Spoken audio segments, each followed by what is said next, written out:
After submitting a major project, my boss pulled me aside and sneered, "You should be thanking me for letting you touch something this important. You're just a backup plan when the real talent is busy."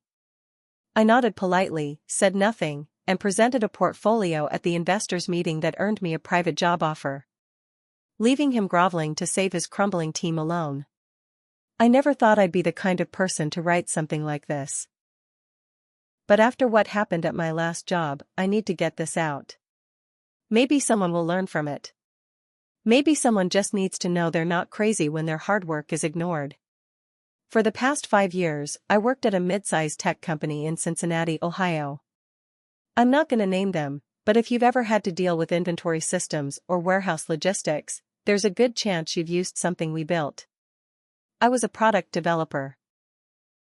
Not the guy pitching stuff in suits, not the guy making the decisions, just the one building it. And I was good. Quiet, but good. I showed up on time. I hit every deadline. I fixed what others broke. I stayed late. I didn't complain. But somehow, I was never star material. That title always went to Brian. Brian was the golden boy. He had the kind of confidence that only came from never being told no. Graduated from some Ivy League school, always name-dropping professors, always flashing that smile like the world owed him something. He didn't know half as much as he thought he did, but that didn't matter. He talked loud, acted like he owned the room, and our boss, Darren, ate it up. Darren was the kind of manager who wanted credit without responsibility. He didn't understand the tech side, didn't care how things worked. He just wanted to be able to show off the final product to higher-ups and act like he made it happen. Then came the big one, the Vector project. It was a huge rollout. One of the biggest contracts we'd landed. Several national distribution centers, integrated tracking, custom reporting dashboards, real complex stuff.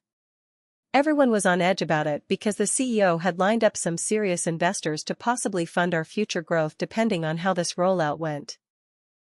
Naturally, Darren put Brian in charge. I wasn't surprised. But when Brian got yanked last minute to fly out to some client summit in San Francisco, Darren dumped the whole thing on me like a backup quarterback. "Just don't let it fall apart," he said. "Brian will take back over when he gets back." What he didn't know was that the project was already falling apart. Brian hadn't touched half the framework. The prototype was trash. There was no testing plan, no design cohesion, and the financials didn't even add up. I knew if I didn't rebuild this thing from scratch, it would blow up in everyone's face. So I did. I didn't ask for help. Didn't whine. I just stayed late, skipped weekends, ran on energy drinks and black coffee, and started fixing every piece one by one. The code, the architecture, the UI mockups, all of it. I even looped in accounting and design to get the financial projections and visuals aligned. I didn't trust Darren to handle any of it. By the time the investor meeting was a few days away, I had a full working demo, clean visuals, projections, and a solid roadmap ready. 2 days before the meeting, Darren calls me into his office. "Run me through the demo real quick," he says like I'm an intern. I walked him through the whole thing. Explained every piece. How it tied together. The features, the updates, the growth model. He doesn't even look impressed. He leans back, crosses his arms, and smirks. "You should be thanking me for letting you touch something this important," he says. "You're just a backup plan when the real talent is busy." I just stood there. I didn't say anything. I think I even nodded. But something in me cracked right then. I walked out of that office, went home, and stayed up until 3 a.m. I made my own version of the presentation. Not the team one. Not the one with Brian's name at the top and Darren's notes all over it. I made a clean version. One that showed who actually did the work. Each section had my name. My notes. My solutions. My fixes. I didn't tell anyone. The day of the meeting, Darren walks in like he's about to give a TED talk. He's got Brian's name on the cover slide, a smug look on his face, and zero idea what's about to happen. About 10 minutes in, one of the senior investors, Laura, from a logistics group in Boston, interrupts. "This version doesn't match the one I was sent last night," she says, holding up a printed doc. Darren blinks. "Sent?" She looks straight at me. "Alex, right?" I nod. "Yes, ma'am." "You sent over a breakdown of the updated features and projections?" "I did," I said. "I thought it might help to have the latest info." She turns to the rest of the investors. "I want to hear from him." Just like that, everything shifts. Darren tries to jump in, act like it was a group thing, says we collaborated closely. But every time she asks something specific, he looks at me to answer. After 10 minutes, they stop even pretending to care what Darren's saying. I end up walking them through the whole thing. My demo. My data. My design. Afterward, Laura pulls me aside. Says she's impressed. Says her company is hiring a director of systems integration. Double the salary. Full project ownership. I don't hesitate. I accept. The next day, I put in my notice. Darren tries to act confused, like he didn't see this coming. Then he finds out where I'm going and how much I was offered. Brian comes back. Darren tries to hand the project off to him like nothing happened. But without me? They're screwed. Everything I built had notes and logic that only I understood because I had to rebuild it solo. No one else had the files. Darren never asked me to document things for the handoff. They had no roadmap, no direction, and no fallback. A week later, the project stalled. A month later, they lost their biggest investor. Last I heard, Darren got removed from the project and pushed into some administrative role. Brian left the company. I'm not saying I'm a hero. I'm not saying I wanted revenge. But I worked in silence for 5 years while people like Darren and Brian got all the credit. So when I finally spoke, I made sure I was the only voice they heard. So, I start my new job in Columbus. Laura's team was sharp, professional, and honestly, the first place that actually listened to what I had to say. They gave me full control of the system's rollout they were planning. I had a team under me, a real office, a better salary, and for once, people were coming to me for answers instead of ignoring me. I thought the past was behind me. 3 weeks into the job, I get a text. From Brian. "Brian, hey man. Can we talk? Darren's been spiraling since you left. They're blaming us for the investor fallout. I just need to know what you gave them. It's a mess." I ignored it. The next day, another text. "Brian, they froze Darren's bonus. He's throwing me under the bus now. Says I never prepped anything. You and I both know that's not true. Right?" That's the thing, it was true. He hadn't prepped anything. I had to rebuild it from ashes. I didn't reply. Thought that would be the end of it. Then I got an email from Darren. From his personal account. Subject, closure? He wrote that he was trying to make peace, that he regretted how things ended, and that maybe we could meet for coffee to clear the air. I laughed when I read it. This man once told me to be grateful for touching a project, and now he wanted closure? I deleted it. But things didn't stop there. A week later, I'm in a meeting with my new team when our receptionist pings me. There's someone in the lobby asking for me. No appointment. I step out, and guess who it is? Darren. He looks like hell. Puffy eyes, wrinkled shirt, hair a mess. Like he hasn't slept in days. He starts talking fast. "Alex, listen, I'm not here to fight. I just need access to the file structure you used on the Vector project. The backups are corrupted, and the higher-ups want a postmortem. I don't know how you organized everything, and no one can figure out the architecture." I stared at him. "You mean the project you said I was too unimportant to lead?" He swallowed hard. Yeah. I was wrong. Okay? I was stressed. I didn't mean it like that. I didn't answer right away. He kept going. They're threatening layoffs, Alex. I've got 2 kids. My wife just lost her job. If I can't salvage this, I'm done. I looked him dead in the eyes and said, "You never even learned how any of it worked. You handed it off like it was trash. Why should I help you now?" He didn't answer. I turned and walked away. Thought it was over. But then, 2 days later, I got a call from HR. My new company's HR. Someone had filed a concern about me supposedly taking proprietary data from my previous job without permission. It wasn't true. I had proof. Everything I'd built had been from scratch. I documented every step. I never took anything directly, I rebuilt my version clean. Still, I had to sit in a meeting and explain it. Show receipts. Detail timestamps. Walk through code commits. Took me an entire week to settle it. I finally asked our legal team to check who made the complaint. It came from a Gmail account. Anonymized. But we traced the IP. It was Darren's. He tried to sabotage my new job. The next day, I sent an email. To Darren.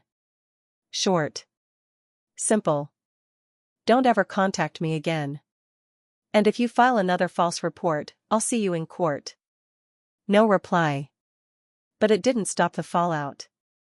Because 2 months later, I got a call from a recruiter. Someone who used to work with Darren at another firm. "You were at Gentech, right?" she asked. "Yeah. Darren listed you as a reference on an application." I almost choked. What? She laughed. Yeah. Said you led a project under him and that he mentored you. I do background checks for a living. Your name popped up too many times on those project notes. So I figured I'd go straight to the source. I took a deep breath. And then I told her everything. I thought that would be the last time I'd hear his name. I was wrong. A few weeks go by. Things start to feel normal again. My new job's running smooth.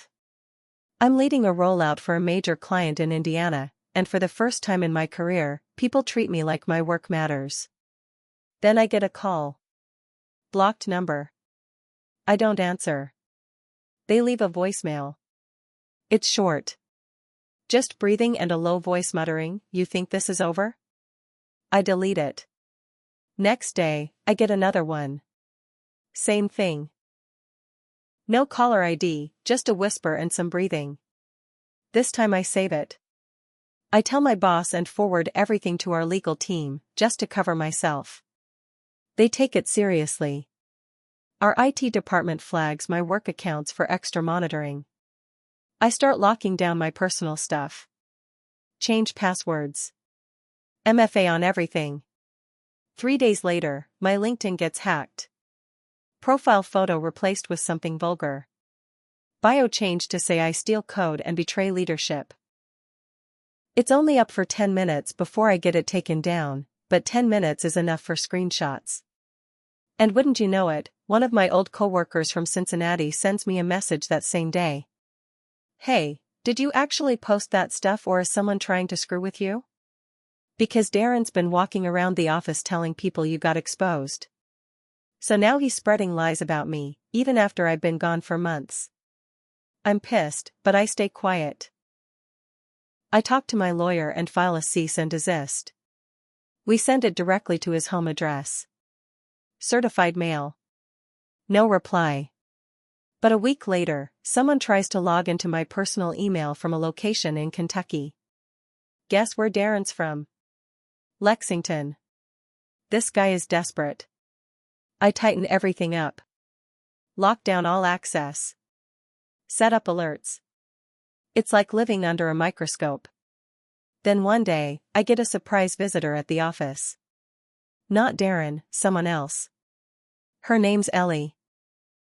She used to work in QA with me back at the old company. Quiet, smart, always kept her head down. She looks uncomfortable. I probably shouldn't be here, she says. But I thought you should know something. Turns out, after I left, Darren started spiraling harder than anyone realized. He blamed the whole failed rollout on me. Claimed I sabotaged it on purpose. Said I stole proprietary material and poached the investors to get my new job. He even printed out fake email exchanges between us to make it look like I planned it in advance. Ellie says she saw the emails, and didn't buy them. The tone was off. And the dates didn't match up with when things actually happened. She brought me something, a USB. Said it had backups of old server logs and Slack chats, just in case I needed to protect myself. She didn't have to do that. She could have kept her head down like everyone else. But she didn't. That night, I went through the files. They were gold.